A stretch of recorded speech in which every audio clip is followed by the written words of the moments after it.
ಹಿಂದೆ ನಾವೆಲ್ಲ ಚಿಕ್ಕವರಿದ್ದಾಗ ಜಾತ್ರೆಗಳಿಗೆ ಬೇಕ್ರಿಗಳಿಗೆ ಹೋದಾಗ ಮೈಸೂರು ಪಾಕ್ ಅಂದರೆ ಈ ಥರ ಇರ್ತಿತ್ತು. ಮಧ್ಯೆ ಒಂದು ಕಲರ್ ಬಂದು ಇನ್ನು ತೂತೆಲ್ಲ ಇರ್ತಾ ಇತ್ತು. ಇದನ್ನು ನಾವು ತೂತ್ ಮೈಸೂರು ಪಾಕ್ ಅಂತಲೇ ಕರಿತಿದ್ವಿ. ಇದನ್ನು ತುಂಬ ಸಿಂಪಲಾಗಿ ಮಾಡ್ಕೋಬೋದು.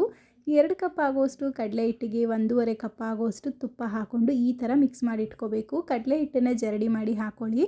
ನಂತರ 1 ಕಪ್ ಆಗುವಷ್ಟು ಎಣ್ಣೆನ ಬಿಸಿ ಆಗೋದಕ್ಕೆ ಇಟ್ಟಿದ್ದೀನಿ.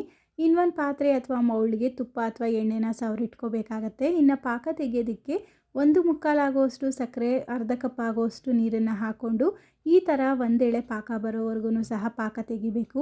ಒಂದೆಳೆ ಪಾಕ ಬರ್ತಿದ್ದಾಗೇ ತುಪ್ಪ ಕಡಲೆ ಹಿಟ್ಟು ಮಿಕ್ಸ್ ಮಾಡಿಟ್ಟಿದ್ದನ್ನು ಹಾಕ್ಕೊಂಡು ಚೆನ್ನಾಗಿ ಗಂಟಿಲ್ಲದೆ ಇರೋ ಥರ ಮಿಕ್ಸ್ ಮಾಡಿ ಪಕ್ಕದಲ್ಲಿರುವಂತಹ ಬಿಸಿ ಎಣ್ಣೆನ ಈ ಥರ ಬ್ಯಾಚ್ ವೈಸ್ ಆಗಿ ಹಾಕ್ಕೊಳ್ತಾ ಮಿಕ್ಸ್ ಮಾಡ್ತಾ ಬರಬೇಕು. ಸ್ಟವ್ನ ಲೋ ಫ್ಲೇಮಲ್ಲೇ ಇಟ್ಕೊಂಡು ಬ್ಯಾಚ್ ವೈಸ್ ಆಗಿ ಎಣ್ಣೆ ಸೇರಿಸ್ಕೊಳ್ತಾ ಬರಬೇಕು. ಎಣ್ಣೆ ಬದಲಾಗಿ ನೀವು ಪೂರ್ತಿ ತುಪ್ಪದಲ್ಲೂ ಮಾಡ್ಬೋದು ಅಥವಾ ಎಣ್ಣೆಲೂ ಸಹ ಮಾಡ್ಕೋಬೋದು.